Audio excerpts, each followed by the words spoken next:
Hey guys, so in this video we're going to be breaking down full power Super Saiyan 4 Goku's Zenkai Awakening. It is here. We knew this was coming thanks to the reveals and stuff that they revealed the Beast Gohan, and they did show this guy off in there as well. So let's go ahead and take a look at what his stats are going to look like. First of all, you know, before I even click on this button, his defenses are actually not terrible. 167,000 to both. I will certainly take that. So with that amount of defense already, I would probably say this guy's looking at a high 180 defenses to both. Okay, let's see what he looks like. Yeah, 187 to both defenses is actually very solid. Offensively, I would say that he's not looking exceptionally good. Again, ideally with Zenkais, you want to have at least a low 280 stat to the main offensive stat, but 278, I guess it's not horrible. We'll have to see what else he's doing, but his strike attack actually isn't that low. It's okay. So, okay, so obviously this guy is on GT Saiyans and Sun Family, so we'll see how well he fits. The one thing I'll say before I even jump into this guy's breakdown, before I even look at what he does, is there really aren't that many blast-oriented teams anymore, right? GT is basically strike-based. I guess you could make a blast version of that team just because it's so old. They haven't really gotten many buffs recently. Saiyans is now pretty much exclusively strike-based. And then by extension, Sun Family is pretty strike-based, obviously, with Beast Gohan being the best character in the game by far. He's strike-based. You know, Dragon Fist is strike-based. UI Goku strike-based. So, let's take a look at his arts cards. Obviously, they're the same there. So the blue card, let me actually, I always forget to do this before I start recording. Let me pull up the pre-Zenkai kit here so I can sort of compare and let you guys know exactly what changed prior and post Zenkai Awakening. All right, so his blue card post Zenkai Awakening, massive impact damage, 20% damage inflicted for 10 counts upon activation. Destroys all of your own Blast Arts cards upon activation, and then increases special move damage inflicted based on the number of Blast Arts cards destroyed. 25%, 50%, and then 100%. So literally, the only thing that changed about this is if you destroy one card, you're doing 25% damage, whereas prior to this guy, it was 20%. That's literally the only difference. So not really much that changed there. The green card is, I guess, a point where I'm not really too like, his green card prior to Zenkai was kind of like, it wasn't great. So we'll see what it is here. So restores ki by 40 upon activation. Okay, that goes up from 30. Inflicts applies following effects to enemy on hit. 20% impact damage received for 30 counts. That is the same. Cancels attribute upgrades twice. That actually is new. He did not cancel attribute upgrades prior to Zenkai. That actually could be pretty solid. Canceling attribute upgrades is a pretty annoying mechanic because it obviously, well, I guess I would say it's actually losing value as we move further down into power creep land, just because most of the time when these big time units are getting like their damage inflicted buffs, a lot of the time it's just uncancelable now. So it's still a powerful effect, but it's not as good as it once was. I guess I'll say that. And then this is the same. It's comboable with basically everything, and it has blast armor. The ultimate, Unleashed Super Dragon Fist. This does massive damage, 40% to health restoration. That is the same. And then everything else is new. Cancels own attribute downgrades in normal conditions is new. And then reducing enemy ki by 50 is new. I wouldn't really call that a massive buff. This needed to have some kind of damage inflicted on here, I think. Oh yeah, I guess it also got blast armor. That is good as well. This not having blast armor before Zenkai is just a product of this guy being fairly old, right?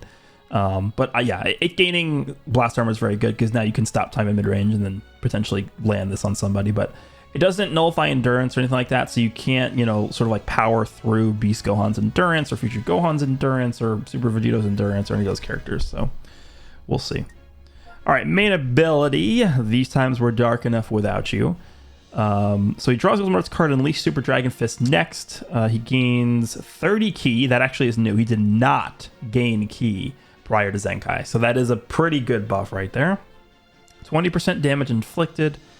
Oh, that's permanent now. Okay. That prior to the Zenkai, it was actually just a 20 count buff. Now it's permanent and also can't be canceled. That's nice. 30% blast damage inflicted for 30 counts, and then he gets card draw speed for 15 counts. So actually pretty decent buffs on the main ability. I mean, getting just the extra key is nice, and then getting the permanent damage buff is also very good. So I guess you kind of just want to pop this earlier rather than later, I think, but it's fine.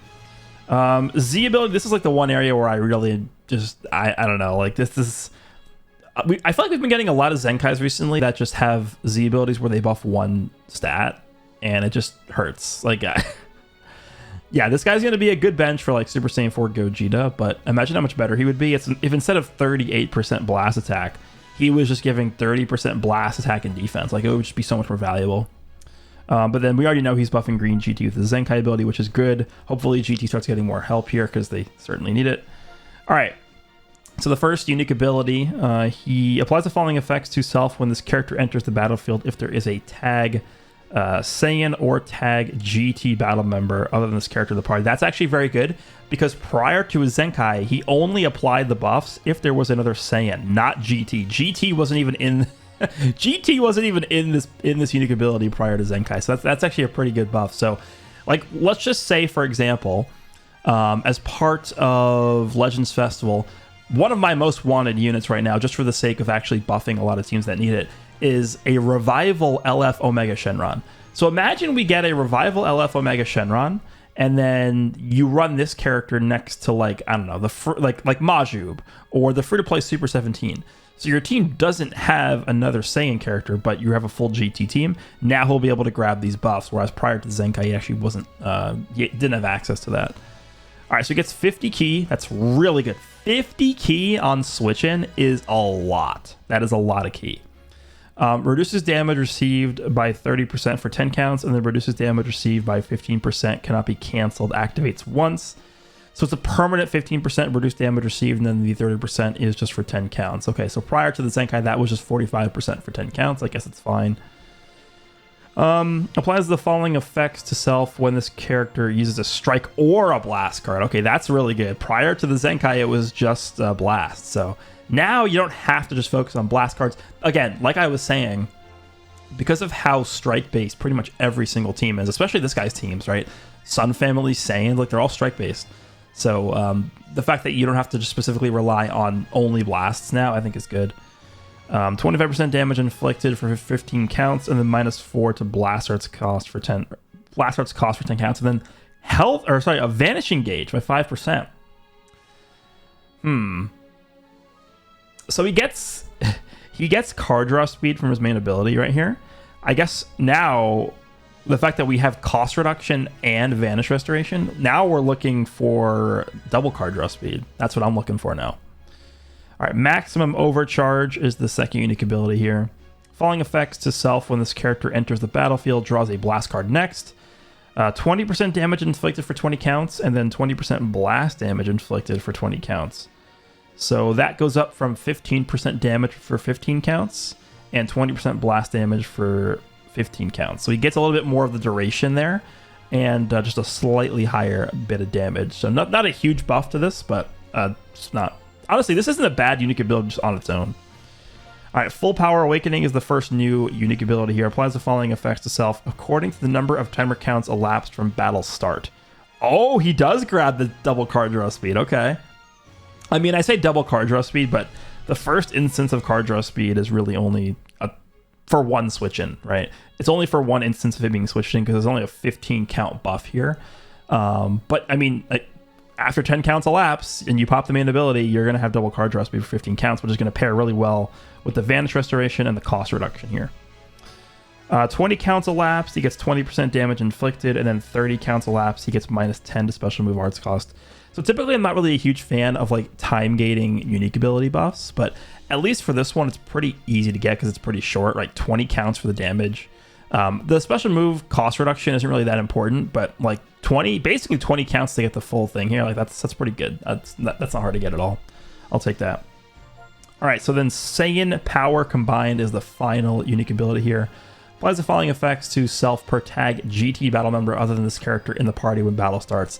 So this is interesting. They sort of went from this guy being specifically a Saiyan character, like that wants to be used with specifically other Saiyans, to specifically wanting to be used with just any GT unit, which is actually good. Again, like I said before, if we start getting a bunch of non-Saiyan GT units, like Omega Shenron, maybe like a new Super 17 that's not a free-to-play character, different versions of Majub, I don't know, stuff like that aren't Saiyans from GT, that's why this is good.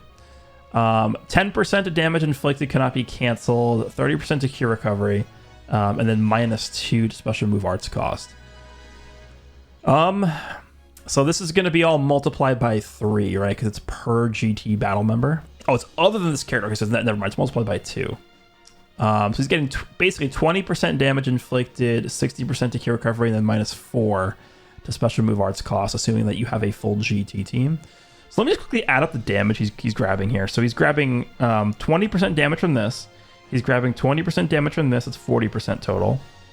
And when he enters the battlefield, he's getting 20% damage and then 20% blast damage. So I don't know. Let's just call that 80% total blast damage there. And then he's grabbing... I guess he's not really grabbing any other damage buffs other than him just... He has to ramp up. He has to use these cards first. But he does grab the permanent 20% damage inflicted buff from his main ability. So he's basically entering the battlefield, assuming you have all the conditions fulfilled, which I get. They're not that tough to get. He's starting out with 100% blast damage inflicted, and then he's ramping up 25% every strike and blast card he uses. That's definitely not that bad, considering that he's a Zenkai character with these stats, and his defenses are pretty good. I think he should be pretty solid. I guess I say his defenses are pretty good, but then he comes in with like only 15% reduced damage received because the first instance is not permanent. I guess 40% reduced damage received with these stats. I mean, he should be able to do okay defensively. I mean, Beast Gohan's like built up blue card is probably just going to still crunch this guy, but in like a match against non-Beast Gohans, characters that don't one-shot every character, he should be pretty solid. So I actually don't think this guy's too bad. I'm excited to test him out.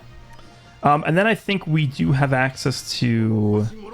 there's one new awakened equipment. I don't know if there's any other pieces of equipment that we have in this update. That might just be the only thing. Yeah, I don't see anything else in here. There's no unique equipment, which is actually pretty uncommon these days. Oh, it's a GT one. It's the blind Goku one. You know how much I rolled the OG unawakened blind Super Saiyan 4 Goku equip? It's actually not a bad equipment, even today. But it looks like they awakened it, so I'm kind of scared to see how hard this is going to be to roll. So this is for GT and ranged type. You know what? Let me actually pull up all the GT and ranged characters. If I could find the original unique equipment here, or not the unique equipment, the original unawakened equipment on DBZ Space. See if I can just pinpoint this. I actually got it. Okay. So for this equipment right now, we have, looks like Majub, obviously the now Zenkai awakenable full power Super Saiyan 4 Goku, Ice Shenron, we have Red Super Saiyan 4 Vegeta, and then we have the GT Super Saiyan Vegeta and GT Super Saiyan Goku. That's pretty much it. There's really not that many options for this, which is a bit suspicious. I don't know. I mean, it's pretty good. I mean, it's giving, what is this? 18% blast defense, 12.5% to strike defense, 12.5% special move damage, and then 28% to blast attack. I mean, you're probably just throwing this on any ranged GT character that comes out, right? Again, it's just the problem is there's like this team is just strike based. We'll see how the team plays out here, but that is pretty much all we've gotten during this week's update here. Not a very loaded week, I would say, but we did just get a pretty crazy release with Beast Gohan, so I wasn't really expecting to get anything like absurd this week. I guess the question is next week what's going to happen. I don't actually know. It's kind of a mystery.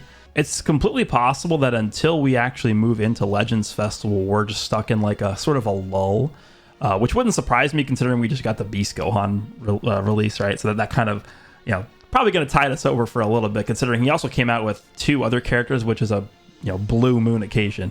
Once in a blue moon occasion for this game at this point. But maybe like a free-to-play character next week, and then from that point on, we can maybe get a Zenkai the following week, and then the week after that, I could see us moving into Legends Festival. But I would expect the next few weeks to maybe not be as crazy as the game was the past 2 weeks or so, just because of, I mean, we pretty much went from Cooler to Broly to Beast Gohan. It was a very short period of time, so I wouldn't mind a few weeks of downtime while a Legends Festival sort of lurking in the background, and we get closer to that. So let me know down below what you guys think of the Zenkai for Full Power Super Saiyan 4 Goku. I am going to go ahead and get him fully Zenkai'd, fully Soul Boosted, and test him out, and I'll release that video shortly. Hope you guys enjoyed this one. See you all in the next one.